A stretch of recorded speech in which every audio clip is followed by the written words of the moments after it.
हाँ जी, नमस्कार सभी को। एक बार पुनः आप सभी का हार्दिक स्वागत अभिनंदन है। तो एक नया प्रश्न लेकर आपके सामने हाजिर हो चुके हैं और ये 1857 की क्रांति से संबंधित प्रश्न है। और इस प्रश्न में पूछा गया है कि निम्न में से 1857 की क्रांति के दौरान राजस्थान में कौन सी छावनी जो है वो नहीं थी।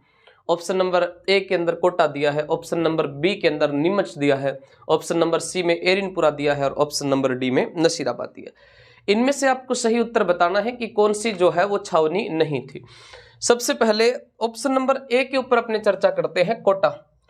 और कोटा में साथियों 15 अक्टूबर 1857 को क्रांति होती है। कोटा में क्रांति 15 अक्टूबर 1857 को हुई थी।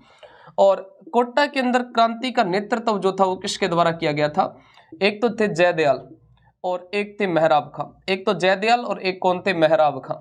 एक तो जयदयाल और एक मेहराब खां।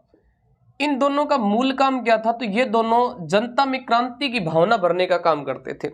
इनका काम था जनता को भड़काना, जिसके कारण हम कहते हैं कि कोटा में क्या हुआ था? जन विद्रोह हुआ था। कोटा में कौन सा विद्रोह हुआ था? जन विद्रोह हुआ था। अब यहां पर क्या हुआ था? जयदयाल और मेहराब खां जो थे, इन्होंने मिलकर कोटा के जो पॉलिटिकल एजेंट थे, जिसका नाम था कोटा के पॉलिटिकल एजेंट, जिनका नाम था मेजर बर्टन। कोटा के पॉलिटिकल एजेंट बर्टन जो थे, इस बर्टन की गर्दन काट ली थी। वास्तव में तो बर्टन को भी मारा था, बर्टन के दो पुत्र भी मारे गए थे। एक डॉक्टर था सैंडलर काटम, उसको भी मार दिया था। लेकिन इन्होंने कोटा के बर्टन की गर्दन काटकर इसको कोटा शहर में घुमा दिया था। और जो कोटा के राजा थे, शासक थे कोटा के, और उस शासक का नाम था राम सिंह। इस राम सिंह को नजरबंद कर दिया था।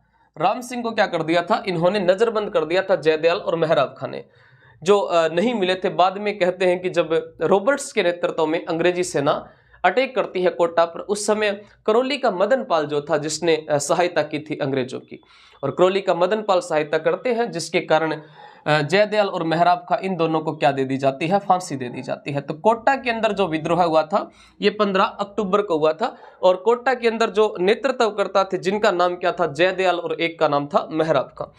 नीमच की अगर बात करें तो नीमच वर्तमान में कहां पर है? तो नीमच वर्तमान में है एमपी में। और पहले कौन सी रियासत का हिस्सा था? मेवाड़ रियासत का हिस्सा था। मेवाड़ रियासत का हिस्सा था। और नीमच के अंदर विद्रोह कितनी तारीख को होता है? नीमच में विद्रोह हुआ था साथियों 3 जून 1857 को नीमच में विद्रोह होता है। और नीमच के अंदर नेतृत्वकर्ता कौन थे? तो नीमच के अंदर जो नेतृत्वकर्ता थे, जिनका नाम था, एक तो मोहम्मद अली बेग थे नीमच में। एक तो थे मोहम्मद अली बेग नीमच में, एक तो मोहम्मद अली बेग थे, और एक नीमच में थे हीरालाल और मोहम्मद अली बेग थे। नीमच के अंदर जो विद्रोह है वो 3 जून 1857 को हुआ था। नेतृत्व मोहम्मद अली बेग और हीरालाल के द्वारा किया गया था। साथ में नीमच के अंदर जो है वो एक अंग्रेज का नाम खास तौर से ध्यान रखना है, जिसका नाम था कर्नल अबोट। और कर्नल अबोट जो थे, इन्होंने यहाँ पर हिंदू और मुस्लिम जो सैनिक थे, इनको गीता व कुरान की शपथ दिलाई थी। हिंदू और मुस्लिम सैनिक जो थे, इनको गीता व कुरान की शपथ दिलाई थी कि आप अंग्रेजी शासन के प्रति क्या रहोगे? वफादार रहोगे। और यही एक रीजन था कि 2 जून को तो ये शपथ समारोह हुआ था। 3 जून को रात्रि 11 बजे विद्रोह कर दिया था क्रांतिकारियों ने कि भाई आप अपनी बात पे तो अड़े रहे नहीं, और हमें कहते हो कि हम आपके ऊपर विश्वास बनाए रखें और आपके साथ विश्वासघात न करें। इस चक्कर में इन्होंने 3 जून को क्या कर दिया था? विद्रोह कर दिया था।